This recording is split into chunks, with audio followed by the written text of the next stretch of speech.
एक घर में परिवार के एक सदस्य के लिए एक कानून हो, परिवार के दूसरे सदस्य के लिए दूसरा कानून हो, तो क्या वो घर चल पाएगा क्या? देश में यूनिफॉर्म सिविल कोड को लेकर चर्चा तेज हो गई है। प्रधानमंत्री नरेंद्र मोदी ने भोपाल में एक जनसभा को संबोधित करते हुए कहा था कि देश में दो कानून नहीं होने चाहिए।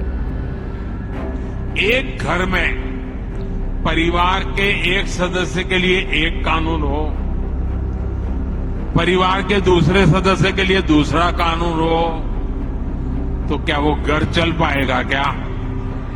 कभी भी चल पाएगा क्या? फिर ऐसी दोहरी व्यवस्था से देश कैसे चल पाएगा? वहीं अब विपक्षी दल भी यूसीसी पर सरकार का साथ दे सकते हैं। बसपा सुप्रीमो मायावती ने यूसीसी को लागू करने की बात कही है, लेकिन उन्होंने कहा कि इसे सबसे बात करने के बाद ही लगाया जाना चाहिए। मायावती ने रविवार को प्रेस कॉन्फ्रेंस को संबोधित करते हुए यूसीसी पर बीएसपी के स्टैंड को स्पष्ट किया। उन्होंने कहा, बसपा यूसीसी के कार्यान्वयन के खिलाफ नहीं है, लेकिन जिस तरह से भाजपा देश में समान नागरिक संहिता लागू करने की कोशिश कर रही है, हम उसका समर्थन नहीं करते हैं। कि हमारी पार्टी समान सिविल संहिता यानी कि यूसीसी को लागू करने के विरुद्ध नहीं है, बल्कि भाजपा व इनकी सरकार के इसको देश में लागू करने के तौर तरीकों से सहमत नहीं है। मायावती ने कहा, इस मुद्दे का राजनीतिकरण करना और जबरदस्ती यूसीसी को देश में लागू करना ठीक नहीं है।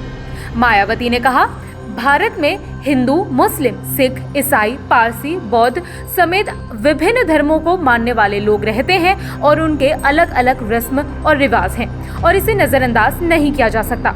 अगर यहाँ पर रहने वाले हर धर्म के लोगों पर समान कानून लागू होता है तो उससे देश कमजोर नहीं बल्कि मजबूत होगा और इससे लोगों के बीच आपसी भाईचारा भी बढ़ेगा।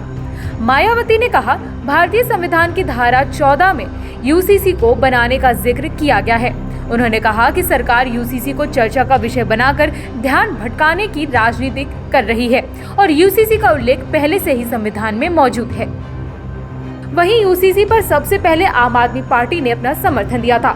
आम आदमी पार्टी के संगठन महासचिव और राज्यसभा सांसद संदीप पाठक ने कहा था कि पार्टी यूसीसी का सैद्धांतिक रूप से समर्थन करती है।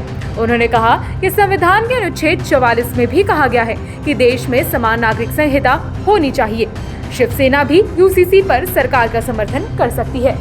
इस रिपोर्ट में फिलहाल इतना ही। बाकी अपडेट्स के लिए बने रहिए जनसत्ता के साथ। धन्यवाद।